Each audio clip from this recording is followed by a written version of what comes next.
Welcome to Living Life, the show that allows you to pursue things that make you happy, curious, and keep you open-minded. This is Living Life on the Empty the Bench Podcast Network. Hello, everyone, and welcome to Living Life, Organize, and Thrive. Here we are at episode 5. I'm Camille Prunka with Refreshingly Candid Coaching and Organizing, and I am a professional organizer here to talk to you today about 3 things that are near and dear to my heart. And that is the ugly truth about clutter. And truly, I think when you hear these statistics, you're number one going to feel like you are not alone if you are dealing with clutter.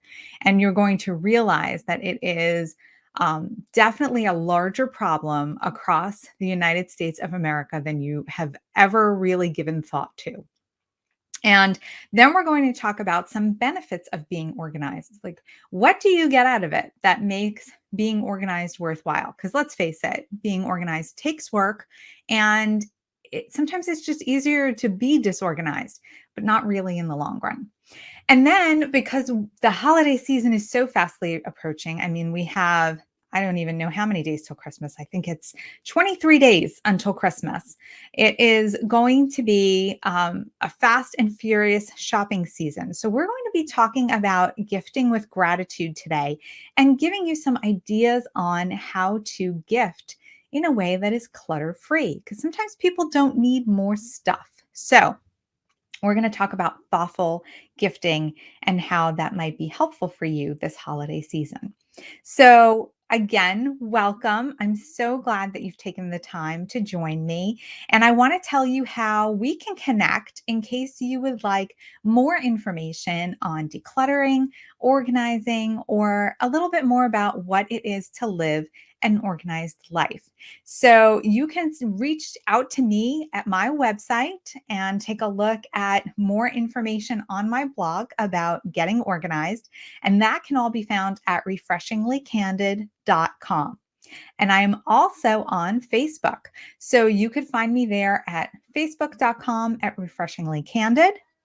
And then you can also find me on Instagram, and that is instagram.com /refreshingly.candid. So a little bit different on Instagram. It is refreshingly.candid, but everywhere else it is refreshingly candid.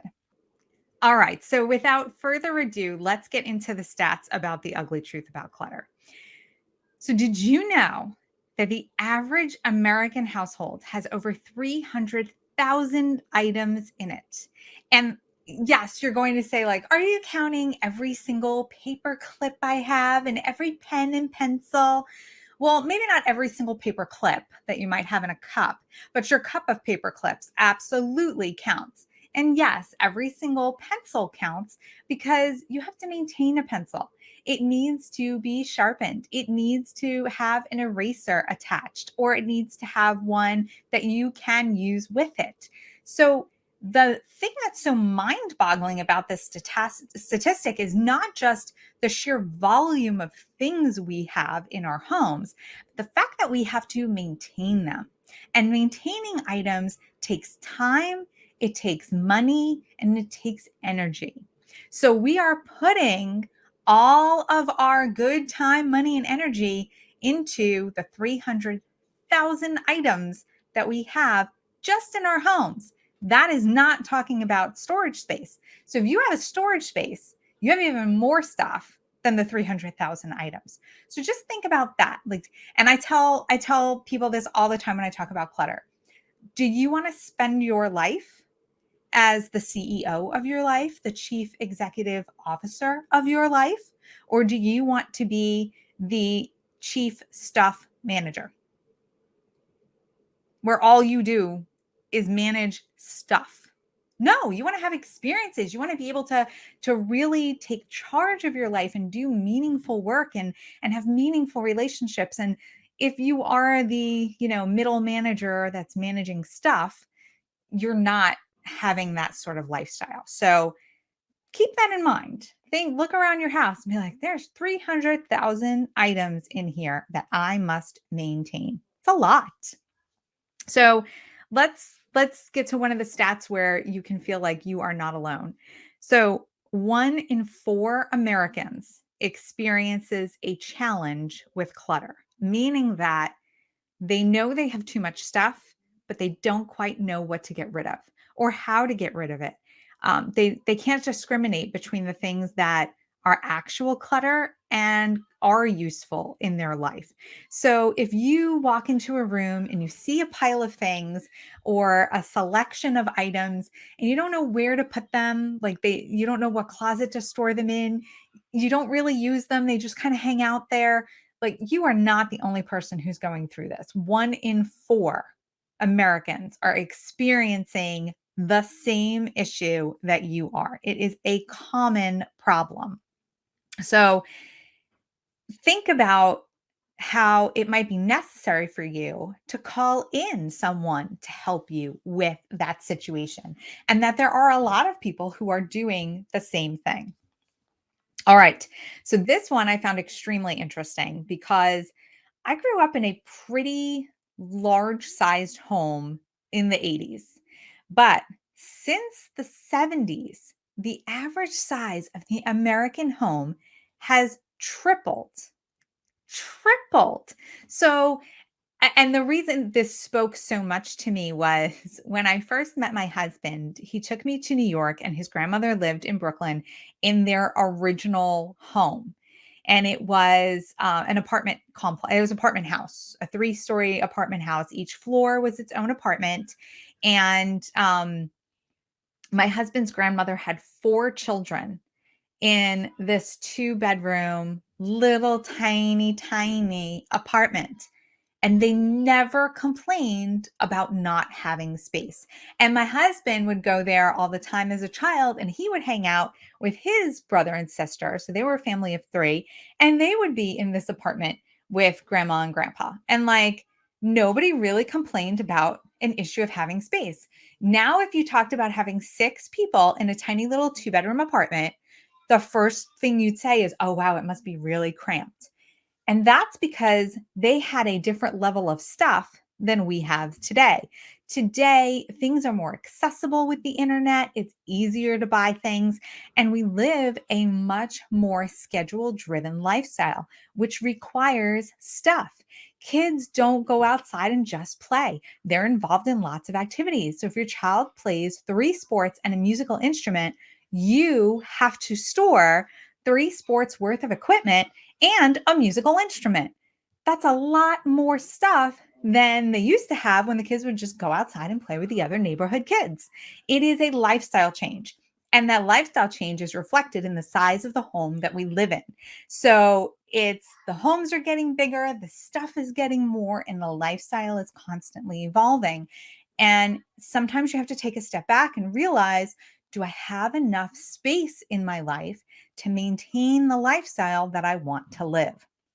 So, very interesting fact. I thought about that because I was one of those people that did grow up in a 5-bedroom home. It was about 2,400 square feet. And then I moved to a 950 square foot apartment. And I thought I could fit my entire, 2,400 square foot life in my 950 square foot apartment. And you just can't do that. So I learned a really, really tough lesson early on. And then I moved from 950 square feet to 1,100 square foot, back down to 1,000 square foot. And I could really feel the difference of 50 to 100 square feet, like truly. And now we're seeing that people are feeling that difference. They're upgrading houses, but they're upgrading from like a 1,200 square foot home to a 3,000 square foot home and then more. I mean, when we were looking at homes in our neighborhood, we realized that there were 10,000 square foot homes available not too far away. And that is more than 3 times the size of the house I live in today. And the amount of stuff that will accumulate in that house would be even more than there would be 3 times the 300,000 things. It's almost a million things that would be in that house. So really, when you pick your lifestyle and your home, you are picking the amount of stuff that you are going to be able to contain in it. So it's very fascinating to me as I think about the lifestyle I want to lead and how I want to encourage my son to live a lifestyle of curiosity and experience, that I don't want him to just have stuff and to feel that stuff fulfills his life, because that's kind of where you get stuck in the clutter trap. So, this one is also extremely telling to me that Americans spend more money on shoes, jewelry, and watches, complete luxury items, than they do on higher education. So, you hear all the time in the news, oh, the cost of a college education, the cost of a college education. Well, we're complaining about the cost of a college education, but we're spending a lot of money on pure luxury items. I am not talking about shoes to cover your feet to be prepared for all weather and to get, through your day. I'm talking about designer pieces, fine jewelry, things that are a wonderful accent to a lifestyle, but are not a necessity. So, a lot of people think a man should spend 3 months' salary on an engagement ring to show his appreciation to the woman he is proposing to. That is a big chunk of money. And to be able to do that, I mean, if you can, that's wonderful. But if you can't, it's okay to realize that this is just another piece that you're adding onto the 300,000 item pile. And again, it's going to need maintenance. And people will be like, Camille, seriously, an engagement ring needs maintenance? It absolutely does. If you destroy the prongs on that engagement ring by wearing it daily and having it just go through the normal banging around that our hands do, you can pop out the diamond and lose the diamond. And if it is not insured, that investment is just gone. And if it is insured, then you are maintaining that insurance policy and paying on it. So these are all things that you have to think about when you purchase that luxury piece of jewelry. All right, and off my soapbox, let's go to the next stat. So 80% of what we keep is never used. And you've probably heard this one when it pertains to your closet. So, you have all of your clothes and you usually wear 20% of your items 80% of the time. So, what it goes to say is that other 80% of your closet is really never getting worn, or very, very rarely. So, that 300,000 items that you have, 80% of them you're not even using on a regular basis. You are enjoying 20% of what you have. And you're really spending to maintain that 20%. So the other 80% is lagging in maintenance, it's lagging in being enjoyed, and it's hampering the enjoyment of the 20% that you want. This one tells us that the average American spends 55 minutes a day looking for things that they know they own, but they can't find. So, keys, sunglasses, wallet, purse, um, batteries, little things that like, where's my other pump? Like, you have black pumps and you can only find one. Where'd my other shoe go? Like, those are all the things that when you add them up, it's 55 minutes in your day. And when I talk with people, when I have these discussions and I talk with them about clutter and I ask them, if I could give you 55 minutes back in your day, what would you do? People say things like, oh, I'd take a bubble bath, or, oh, I'd go have a Starbucks, or, oh my goodness, I'd sleep. Like, heck, if I got 55 minutes back in my day, I'd probably sleep too, or spend more time with my husband, or spend more time with my son. Um, you know, it's amazing what we would do and how we would cherish 55 minutes, and yet we throw the 55 minutes away on clutter, which is exhausting when you think about it. I mean, that's a lot of time. So it's so much better to know the inventory of what you have and keep only what you use. This way, you are not hampered by wasting time and energy, even mental energy, wondering where things are. All right. This one is very telling about your bedroom. So, if you live in a cluttered bedroom, you are more likely to have trouble sleeping. And how many people, like, think of all the people you come in contact with during the day, and you'll say things like, oh, I had a really, really rough time of sleeping last night. Or, yeah, I couldn't seem to find rest. I just had the TV on and I was watching it all night. Well, here's a little experiment for you. Try to take 10 things out of your bedroom. 10 things you're not really using. Just get them out of the room. Even if you just put them in the closet and get them away, see if that'll make a big difference in how easy you find it to get to sleep at night. Without all that visual clutter there, you may be able to actually rest more easily. And that is like the best gift of being clutter free, is that you can actually take a deep breath and sleep. So, trying to keep your bedroom as a place of rest as opposed to a storage space really, really does make a difference. And I love this one. Truly, I love this one.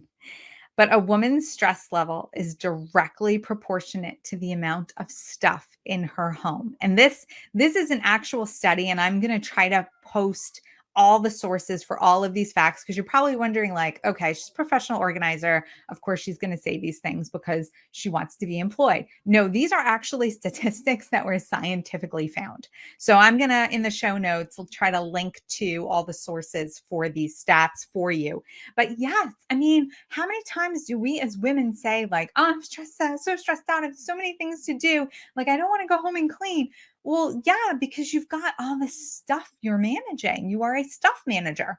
That is your full-time job over everything else. You're managing stuff for your kids, stuff for your home, stuff for your significant other, stuff for other family members, stuff for school, stuff for, your job. Like, that's a lot of stuff. And when you are perpetually seeing that clutter, you're stressed out. And who wants to be a stressed out person? No one.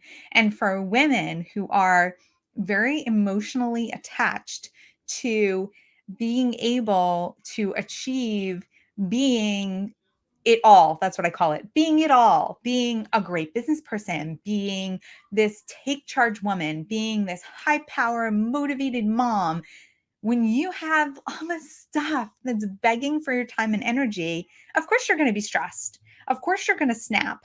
And it's only it's only normal for that to happen. So, if you are a woman and you are watching this and you would like to bring your stress levels down, try getting rid of some of the stuff that you're not using. Again, try taking 10 things and just putting them in the garage and see if you can live without them. And if you can, then get rid of them. Like, donate them, get them out of your space, make your life that much easier. All right. And this one's like a big one, especially with Thanksgiving. So, when you are in clutter and you are stressed out, you are more likely to make poor eating choices, because instead of dealing with all the stuff, it's so much easier to grab that pint of ice cream and plop down on the couch and watch whatever your favorite streaming show is. And I know, because I've been there and done it. Like, you just get to that point where you can't do anymore. So, the people who live in extremely cluttered homes are 77% more likely to be overweight. And that is just a really sad fact, because people want to be healthy, they want to be vibrant, and they think that there's, food choices and exercise regimens and, quick pills that'll make a difference. And really, the quality of your environment plays a more substantial role than we give it credit. So, keeping that clutter under control really will improve so many aspects of your overall health, including your weight. So, I hope that the ugly truth about clutter has given you a fresh perspective on why you want to pay some attention to the stuff that's in your home, the things that are in your environment, because they are having a great impact on the lifestyle that you would like to lead. All right. So we're going to be back in a few minutes with a happy segment, the benefits of being organized. And we're going to talk about some positive results that will come out of working on keeping your space clean, clear, and your schedule a little bit easier. You're watching Living Life, Organize, and Thrive on the Empty the Bench podcast network. You should check out some of the other great podcasts that are available in the areas of sports, news and entertainment, and pop culture. So, if you would like a fresh voice to listen to or a new perspective on more than just living life, check us out on both Facebook and Twitter at ETB Network. Again, we're on Facebook and Twitter at ETB Network, the Empty the Bench podcast network. Hi, everyone, and welcome back to Living Life, Organize, and Thrive. So, I want to take a moment to let you know that Living Life is brought to you by the Empty the Bench podcast network. And this is only one show of the Living Life podcast. So, there's also Living Life Sweets, Treats, and Eats with Howie Morgeson. And there's Living Life Home Design Concepts with Tony Montori Jr. And those episodes can all be found on social media on Facebook at Living Life ETB, where you can follow us and get notifications of new episodes. And you can also follow on Twitter, and that is also at Living Life ETB, because you don't want to miss an episode. There's so much good information. All right, so let's get into the benefits of being organized. We talked about how clutter can have some real adverse effects on your life overall. So now let's talk about when you take the time and the energy to get rid of all the extra and get your life on track. What can you expect? And I'm gonna talk a little bit about some real life experiences from my own personal clients that I work with one-on-one, because they are truly just amazing. So the first benefit that you will get, and I tell all of my clients this, the first benefit that you'll get by getting organized is you will actually make money. I am talking about cold, hard cash, like real money. And you're probably like, okay, yes, but by the time someone pays you, is it really worth it? Yes, I have had people make real money. So, first of all, I have had clients find small amounts of money in drawers, in purses, in couches, and I'm talking like $20 bills in a couch. Gift cards, tons of gift cards with money still on them that are good. So people have found Starbucks gift cards. They have found rebate gift cards that are just cash that they can shop online with. And I'm talking about in the hundreds of dollars worth of gift cards, because they kind of get scattered all over the house. And then this is my absolute favorite. So one woman that I'm working with was going through books, and we were going to donate them. And thank goodness we flipped through all the books. She had maybe 10 books, 10 or 20 books with like $30 to $50 tucked away in each book. So she made over $300 in cash just by going through books that were on the bookshelf. She like hid money in little spots, and we all do that. So flip through your books, you might have cash. And this was my other all-time favorite. So I was working with a client who had very many sporting interests. They did whitewater rafting, they did river kayaking, and they did it as a whole family. Well, they had gear that had been outgrown or wasn't usable anymore by them, but still had life for other people. So she went on an online marketplace to be able to sell secondhand goods and made $1,300 in sold stuff that she didn't need in her house anymore.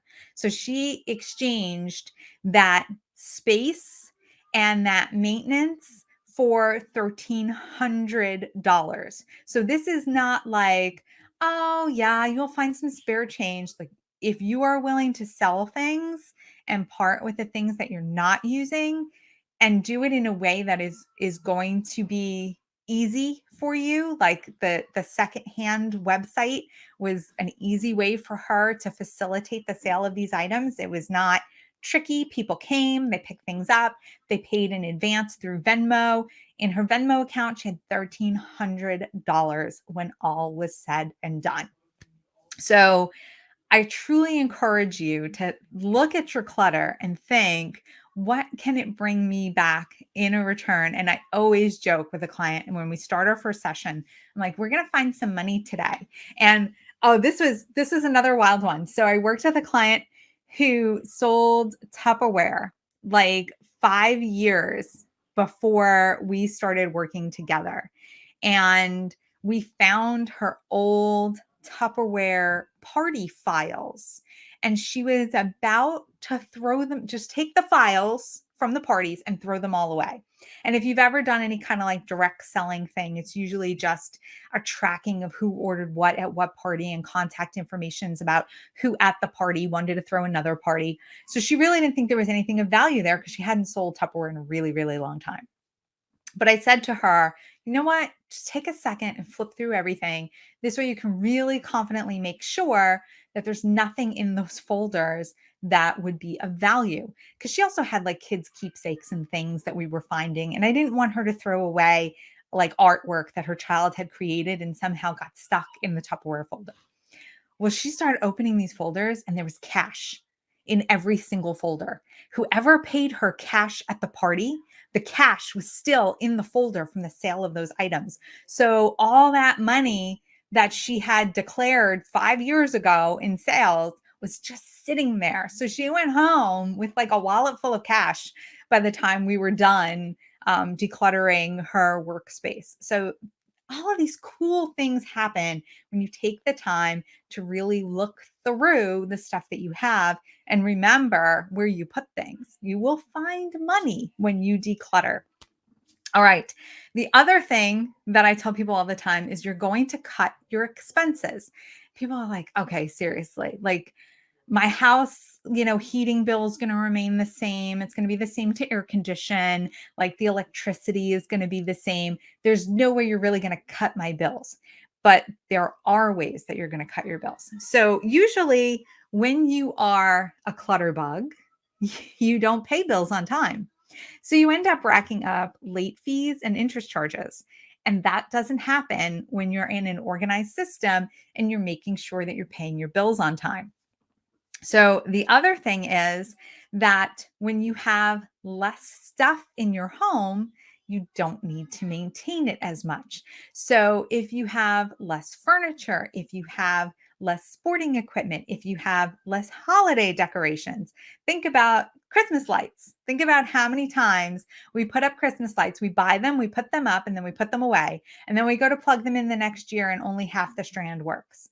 So what do we do if we want to create the same display all over again? We have to buy more Christmas lights. So the more you have, the more you need to maintain or replace if you want to maintain the same consistency of a display. And it happens all the time and we don't really think too much about it, but even like how many cars you have in the house. Well, if you have 4 cars, just for the sake of having 4 cars, but you can really, get by with having 2 cars because there's only 2 drivers. Well, then you save the maintenance on 2 vehicles, plus the insurance payment on 2 vehicles and the gas to drive those other 2 vehicles.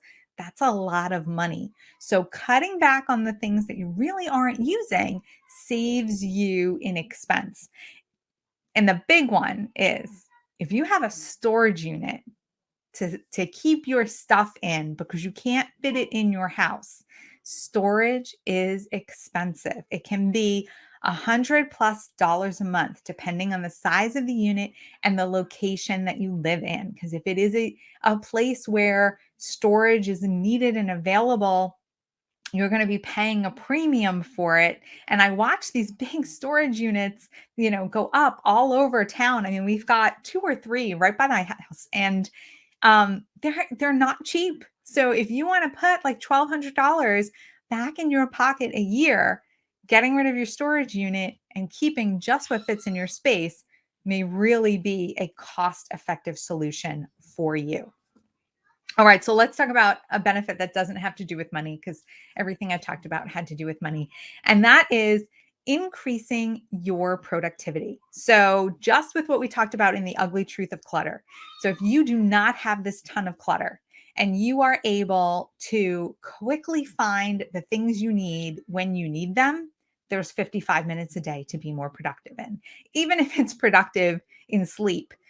Sleep is necessary. We've talked about that in the past too. So if you are making the most of your time, even if it is time at rest, that is productivity. So you're going to spend less time looking for things, and you are going to spend less time cleaning. So did you know that 40% of your household chores can be eliminated if you reduce your clutter? Because you're not going to be replacing items that belong into a different room. That's not going to happen because you're not going to have as many items that have to go into a bunch of different places. And you're also not going to be shuffling things back and forth across your room to be able to effectively dust and vacuum and clean the things that you own. So when you're able to do that, the cleaning time that you would normally spend gets cut by 40%. That's huge. So you will be able to sit down in your office and complete your work because all the tools of what you would need would be right around you and easily accessible. And you wouldn't have to wade through piles of paper and stuff to get to what you need to be able to do your job. If you have kids in a whole bunch of different activities after school, let's say they play soccer and then they play an instrument and then they go to martial arts. Well, there's usually uniforms and instruments and music, sheet music, things that they have to bring with them to their activities.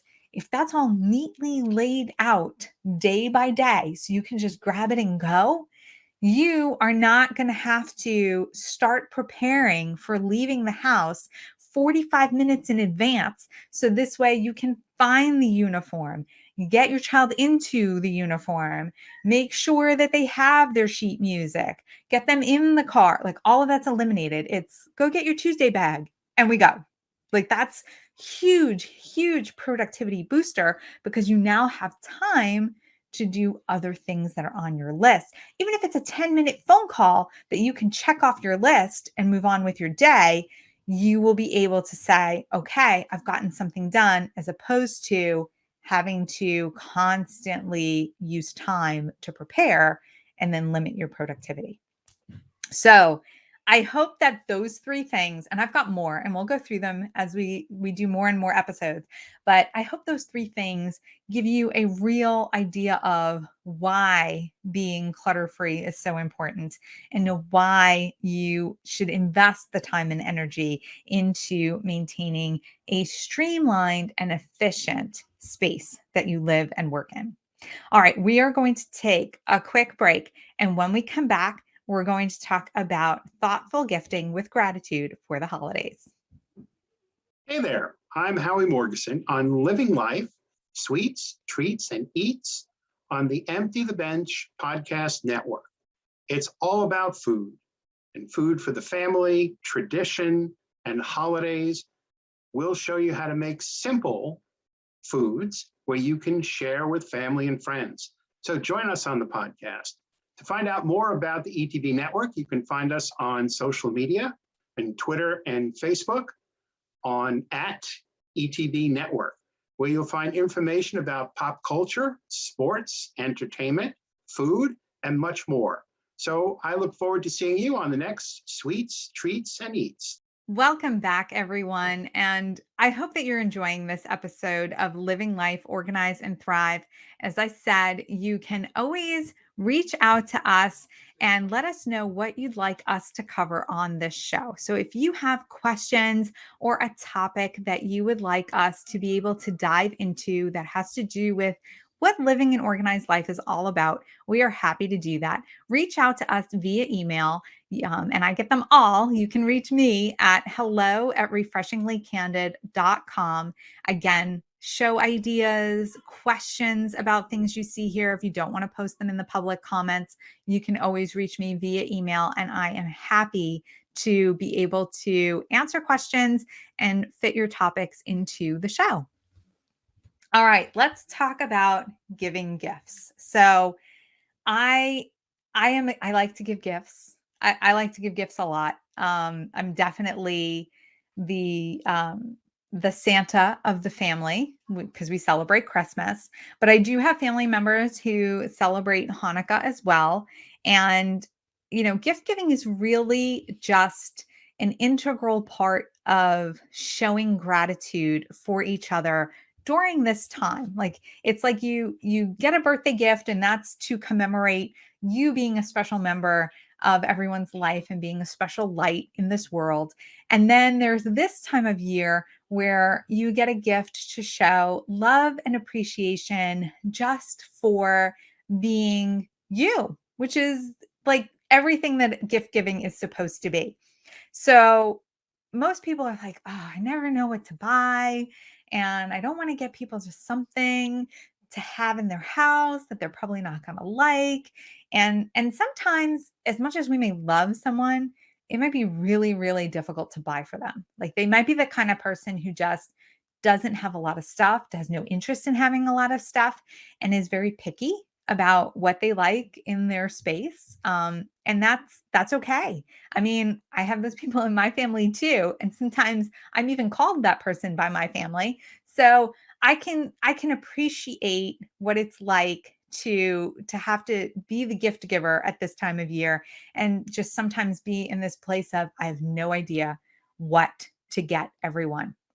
So, I'm going to give you a whole list during this segment of gifts that do not increase clutter and that show thought based upon the person's interests. And don't feel like you have to start writing everything down that I say, because I'm going to put all of these ideas in the show notes for you. So you can just scroll down and you can be able to take a look at exactly what I've been talking about and copy and paste them into your little gift giving resource.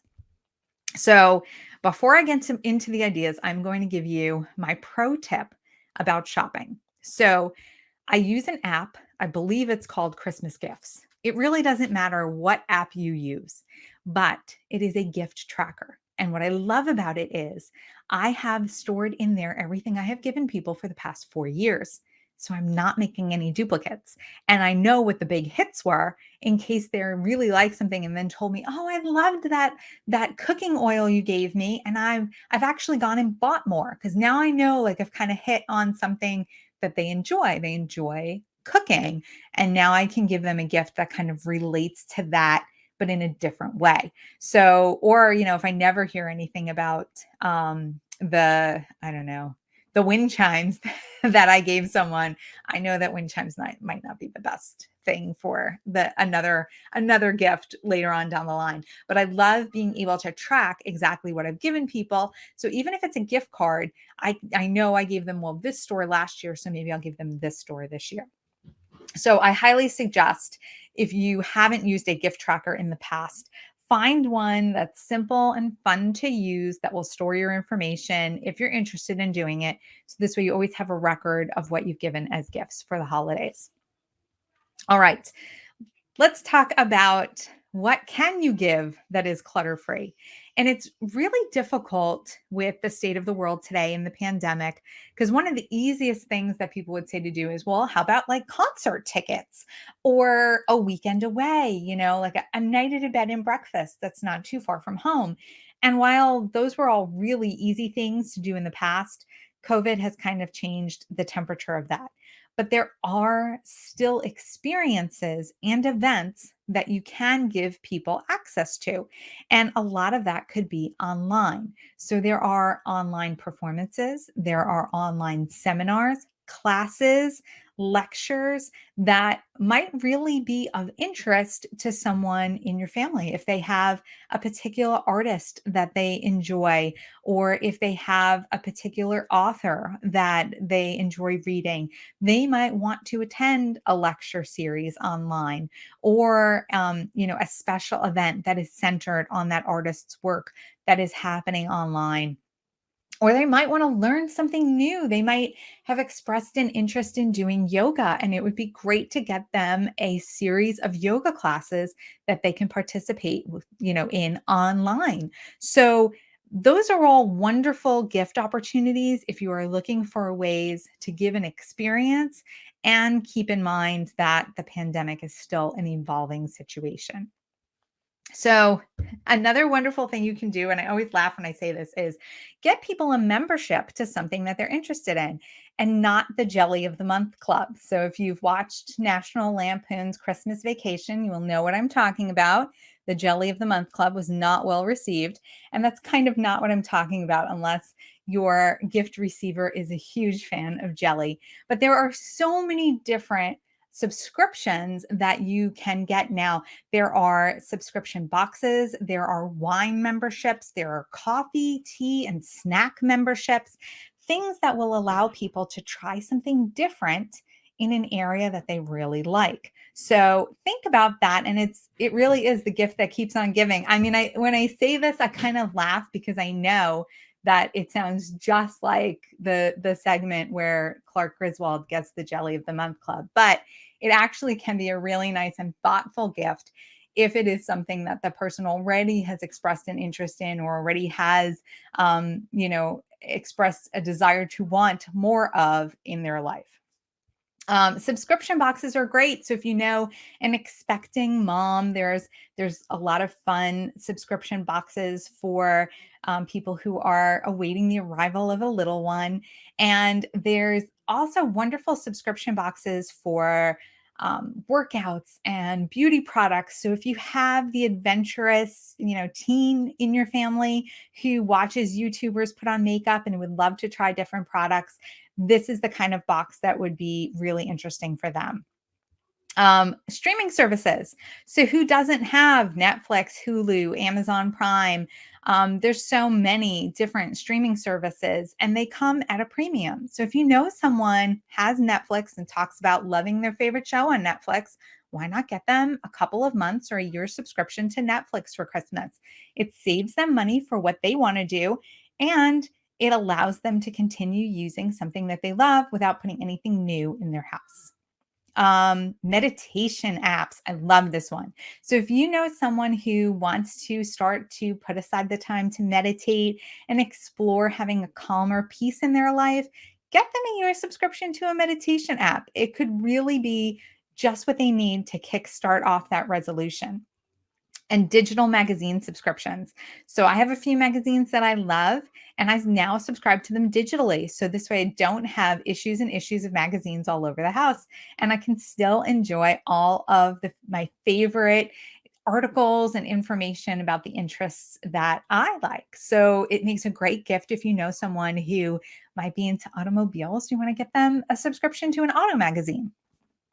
Consumables are also a wonderful thing because it's a thing. It's not a digital product. So if you're like, I want to give a thing, well, if you want to give a thing, give something that can be consumed.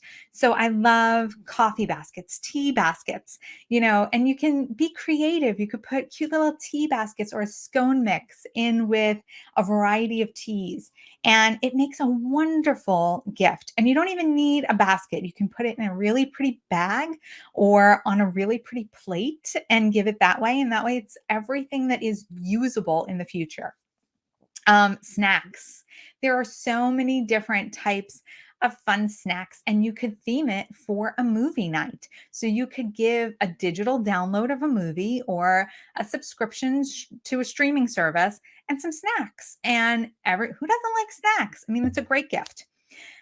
Flowers and plants are a wonderful gift for the holiday. They bring joy and the beauty of nature into your home.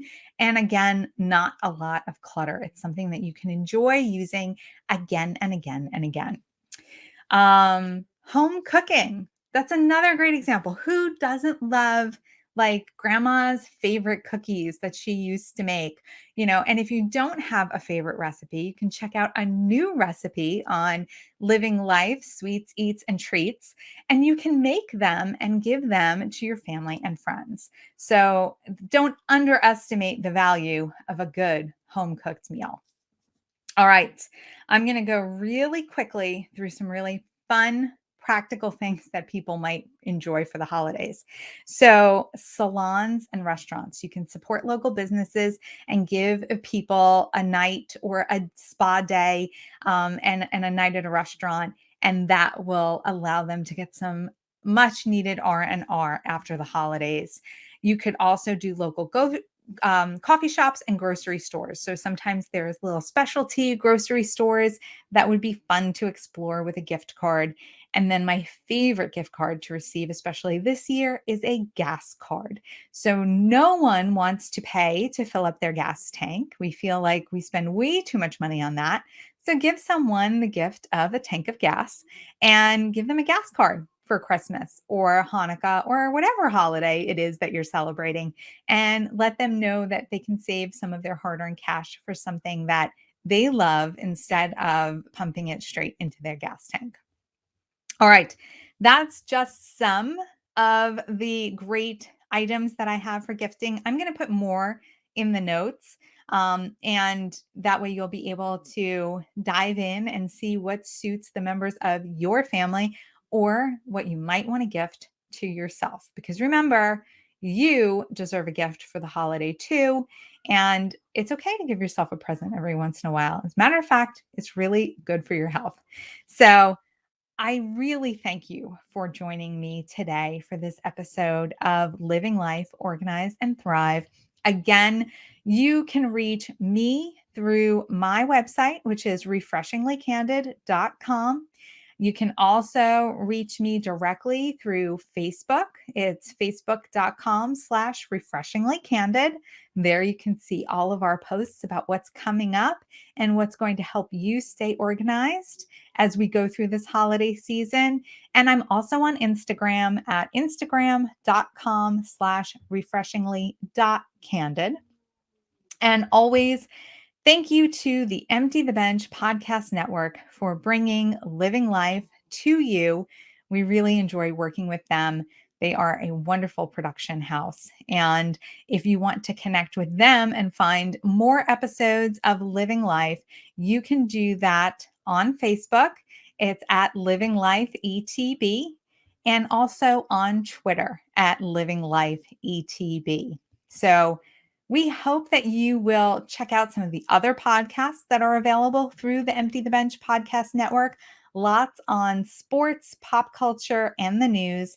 And their repertoire of podcasts is just growing and growing. So if you have found us, by the time this airs, my goodness, there might be 3 new podcasts for you to check out that might be of interest to you. So go take a look.